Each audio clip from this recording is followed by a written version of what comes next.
Hello, hello. One place says I'm live and the other said it's starting live. There we go. Now it says I'm live. Hello, hello. I believe we're live now. Sorry I'm a few minutes late. It doesn't I had a private coaching client and we were having so much fun, so I lost track of time. Anyway, this is one of my most favorite topics to talk about is consistency in your business. Without consistency, without consistency, we really have no sustainability. We have no predictability in our business. And it's terrifying. I personally, I don't know about you, but I would absolutely never leave my job if I did not have that predictability in my business, or if I did not have that consistency in my income, or I did not have that sustainability. Because how do you know what's coming and what's not? So for me, consistency in a business is the most important thing, especially I think as spiritual and soulful entrepreneurs.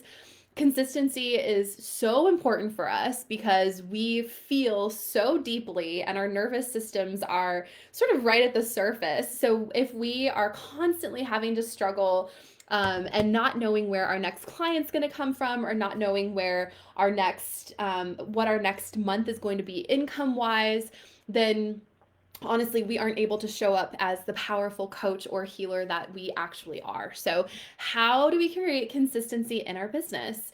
And this is honestly, just write this down or visualize this or meditate on this. My whole philosophy is be as consistent in your marketing as you want your income to be. Be as consistent in your marketing as you want your income to be. Now, I know that this sounds really simple, but I'm sure, you can let me know in the replay. Most of you, I think, are going to jump on and watch the replay, but let me know if you're guilty of this, because I know I am, of doing one thing once and saying, oh, well, that didn't work, and then not doing it again. Or let's say, for example, we go live twice and we don't, I don't know, we don't make any sales, or we don't get any clients, or no one watches us. And how many of us would say, well, that didn't work, so I'm never doing that again, or whatever. Or we hold a workshop and nobody comes, or we hold a workshop and a lot of people come and nobody buys from us. Then it's so much easier to say, well, that didn't work, so I'm not doing that again, than it is to pick ourselves back up and continue doing it over and over and over and over again. Hey, Cindy. Yes, I've so been there myself.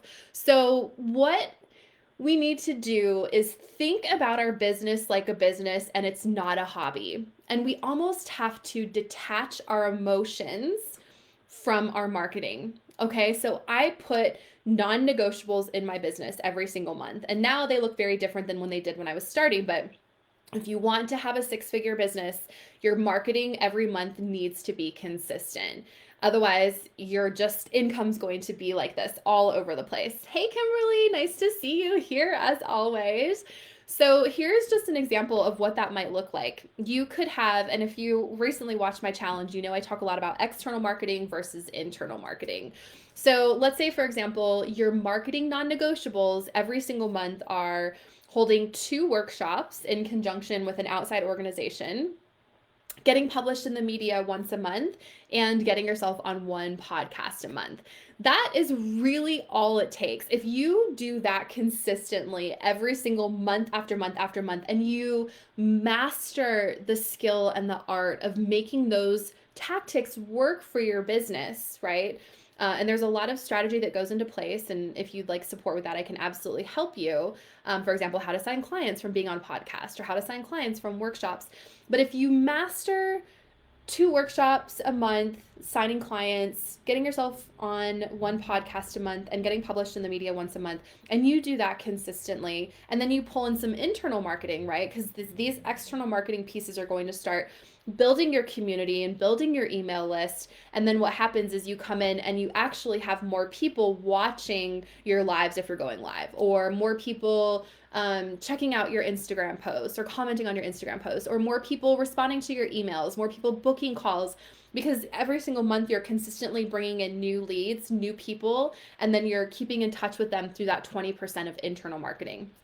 Okay, so then the other non negotiables might be, all right, well, every week I'm going to post twice on social media and invite people to a discovery call, or at least share about my offering or share my opt in, right? Or it could also be if you have an email list and you're growing an email list, which you should be because it still is very relevant today, is making sure that you're emailing your list twice a week. And if you're saying, well, what do I email people to my list? What do I have to share with them? If you're doing your external marketing, you should have a lot to share with them because you could share one of the publications that you've just appeared in, or you could share the podcast episode that you just were a guest on, right? So as you're doing these external marketing pieces, you're going to have so much more content and value to share to your social media and to your list. And people are going to see how credible you are and that your credibility is actually building because you're so consistent and you're showing up regularly in really big, beautiful ways. Okay. So always be as consistent as you want your income to be. Be as consistent with your marketing as you want your income to be. And it doesn't have to mean you're doing a whole ton of things. It's doing the very basics over and over and over and over and over and mastering those, getting those to convert for you in your business until you are bored of it. All right. I hope that this was helpful. I'm going to keep this one super short. I hope that, yeah, if you have any questions, feel free to pop them in here. If you're jumping on and catching the replay, still happy to answer questions. Just pop them down here in the chat. And yes, Kimberly says, comment here and tell us one thing you're going to do this week. I love that. So let's hold you accountable. What is one thing, one piece of external marketing that you're going to do this week? And how can you make that consistent so that it becomes a non-negotiable in your business? What does that look like? Let us know. All right, ladies, I will see you next week. Mwah.